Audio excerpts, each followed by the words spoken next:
मिताउ मैले मर्नुभन्दा एक हप्ता अगाडि मैले भनिदिनु, मलाई एक वर्ष अगाडि मलाई भनिदिनु भनेर मितेर लगाएर छ।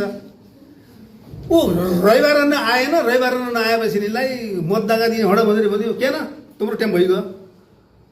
अब अर्कै शब्दमा गाली गर्यो उसले, मितेर लगाउने धुत्यारी गर्ने, हुस्सु मिताउ भन्दै रहेछ। किन मैले तपाईँलाई रविवार गर्नु भनेको, म हुस्सु कि तँ हुस्सु भन्थ्यो कालोले। किन तेरो टाउको फुल्यो होला एक निम्तो हुस्सु, तेरा दाँत खलो बल्ले हुन्न दोस्रो निम्तो हुस्सु, तेरा आँखा कमजोर भए हुन्न अर्को निम्तो हुस्सु, तेरा कान कमजोर भए हुन्न तेरो चाहिँ के अरे हुस्सु।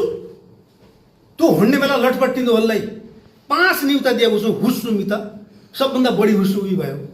र पटक पटक यो चाहिँ समस्या नआएको हो र।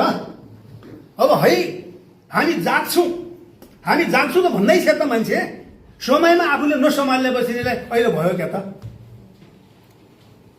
भयो क्या।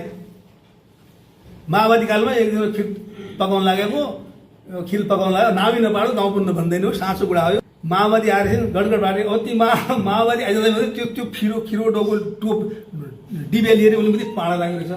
माओवादीको बस्ने पाड खर गरे मात्रै पाड गयौँ, पाड गएपछि उहाँ खिर देख्यो, त्यो चाहिँ हामीदेखि लुकाएको छ। खिर पनि खायो, ए साथी मुस्लोले पेलेर चुट्यो हो। त्यही घटना अहिले भयो। समयमा सचेत गर्नु परेन, अगाडिको रडी पढ्यो पछाडिको चनाव पढ्यो। हामी सबैले, मेरो मात्रै कुरा होइन यो, मेरो पनि हामी सबैले के कर्मचारी तल कार्यालय सहयोगीदेखि लिएर मेयरसम्म, मेयरदेखि लिएर प्रधानमन्त्रीसम्म हामी सबैले सच्चिन आवश्यक छ। आजको आवश्यकतालाई हामीले महसुस गर्न आवश्यक छ। परवालाको समस्या के हो? हामी त सेवागरुले पनि आएका हो नि त। यहाँ सेवागरुले पनि आएपछि अब हामीमा अब व्यक्तिवादी चिन्तन सुरु हुन्छ, सबैमा हुन्छ। मोह माया हुन्छ, श्रीमतीप्रतिको माया, छोराछोरीप्रतिको माया, समाजप्रतिको माया, आफ्ना नातागोताप्रतिको माया सबैलाई हुन्छ प्राणी भएका ठाउँमा। तर समयमा हामी त्यसलाई व्यवस्थित गरेर हो भनेदेखिलाई त्यसलाई न्यूनीकरण गर्न सकिन्छ।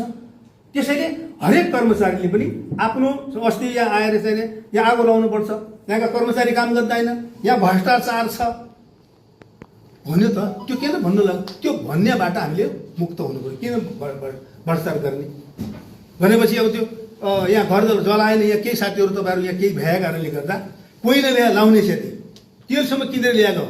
तेल किनिदिने मान्छे भन्छ मङ्गलसेरीकै मान्छे, भोलि मेयर पनि हुने, भोलि सबै चिज हुने।